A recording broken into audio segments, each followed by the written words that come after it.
Hello everyone, welcome to TN கல்வி hub. நான் தான் உங்கள் நிஷாந்த். இன்னைக்கு நம்ம வீடியோல 2026 to 2027 அகாடமிக் இயருக்கு சேர்ந்த 12th standard computer applications book Tamil மீடியம்ல எப்படி டவுன்லோட் பண்றது என்று பார்க்க போறோம். அதுவும் ஃப்ரீயா எப்படி டவுன்லோட் பண்ணலாம் என்பதையும் ஸ்டெப் பை ஸ்டெப்பா பார்க்க போறோம். அதுக்கு முன்னாடி இன்னும் நம்ம சேனலை சப்ஸ்கிரைப் பண்ணல என்றால் சப்ஸ்கிரைப் பண்ணிக்கோங்க. பக்கத்தில் இருக்கிற பெல் ஐகானையும் கிளிக் பண்ணி வச்சுக்கோங்க. அப்பதான் நம்ம அப்லோட் பண்ணும் புக்ஸ், ஸ்டடி மெட்டீரியல்ஸ் எல்லாமே உங்களுக்கு உடனுக்குடன் வந்து சேரும். வாங்க இப்போ நம்ம வீடியோக்குள் போகலாம். இப்போ பார்க்க போறது 2026 to 2027 அகாடமிக் இயருக்கு சேர்ந்த 12th standard computer applications book Tamil medium. இந்த புக்கை நீங்கள் பிடிஎஃப் ஃபார்மேட்ல டவுன்லோட் பண்ணிக்கலாம். பிடிஎஃப் ஃபார்மேட்ல இருக்கிறதுனால மொபைல், லேப்டாப், டேப்லெட் எந்த டிவைஸ்லையும் ஈஸியா ஓபன் பண்ணி படிக்கலாம். எப்போ வேண்டுமானாலும் ஆக்சஸ் பண்ணிக்கலாம்.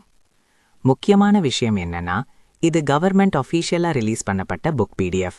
அதனால உங்க கையில இருக்கிற ஹார்ட் காப்பி புக்கும் இந்த சாஃப்ட் காப்பி பிடிஎஃப்க்கும் எந்த விதமான டிஃபரன்ஸும் இருக்காது.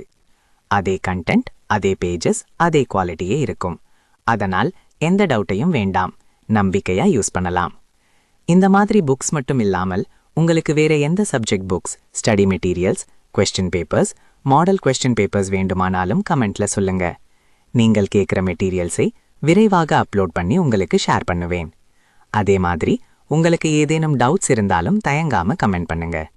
சரி, இப்போ இந்த 12th ஸ்டாண்டர்ட் கம்ப்யூட்டர் அப்ளிகேஷன்ஸ் புக்கை எப்படி டவுன்லோட் பண்ணலாம் என்று ஸ்டெப் பை ஸ்டெப்பா பார்ப்போம். புத்தகத்தை எப்படி டவுன்லோட் செய்வது என்பதை பார்க்கலாம். முதலில் இந்த வீடியோவின் டிஸ்கிரிப்ஷன்ல கொடுக்கப்பட்டுள்ள வெப்சைட் லிங்கை கிளிக் பண்ணலாம். இல்லையெனில் வீடியோவில் ஸ்கிரீனில் காட்டப்படும் வெப்சைட் லிங்கை நேரடியாக உங்கள் ப்ரௌசர்ல டைப் பண்ணியும் ஓபன் பண்ணலாம். வெப்சைட் ஓபன் ஆனவுடன் ஹோம் பேஜில் உங்களுக்கு குவிக் சர்ச் ஆப்ஷன் இருக்கும். அதுல முதலில் உங்கள் கிளாஸை செலக்ட் பண்ணணும். அதன் பிறகு மீடியமா இங்கிலீஷ் அல்லது தமிழை செலக்ட் பண்ணி சர்ச் பட்டனை கிளிக் பண்ணுங்கள். உடனே அந்த கிளாஸுக்கு சேர்ந்த பேஜுக்கு டைரக்டா போய்விடும். அல்லது ஹோம் பேஜில் கீழே ஸ்க்ரோல் பண்ணினா கிளாஸ் 1 முதல் கிளாஸ் 12 வரை லிஸ்ட் இருக்கும்.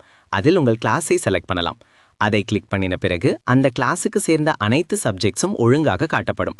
ஒரு சில கிளாஸஸ்க்கு டேர்ம் 1, டேர்ம் 2, டேர்ம் 3 புக்ஸாகவும் அல்லது ஃபுல் இயர் புக்காகவும் இருக்கும்.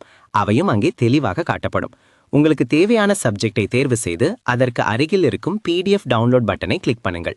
அதை கிளிக் பண்ணினதும் அது கூகுள் டிரைவ் பேஜுக்கு ரீடைரக்ட் ஆகும். அங்கே இருக்கும் டவுன்லோட் பட்டனை கிளிக் பண்ணினால் உங்கள் பிடிஎஃப் ஃபைல் மிகவும் எளிதாக டவுன்லோட் ஆகிவிடும். மேலும் வெப்சைட்டின் டாப் ரைட் கார்னரில் லாங்குவேஜ் டாகிள் ஆப்ஷன் இருக்கும்.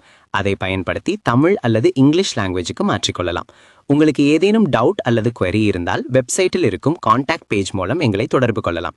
இந்த வீடியோ உங்களுக்கு பயனுள்ளதாக இருந்தால் வீடியோக்கு லைக் பண்ணுங்க, உங்கள் நண்பர்களுடன் ஷேர் பண்ணுங்க. மேலும் இப்படிப்பட்ட எஜுகேஷனல் வீடியோஸ்க்கு எங்கள் சேனலை சப்ஸ்கிரைப் பண்ணுங்க. அடுத்த வீடியோவில் மீண்டும் சந்திப்போம். நன்றி, வணக்கம். Thank you for watching.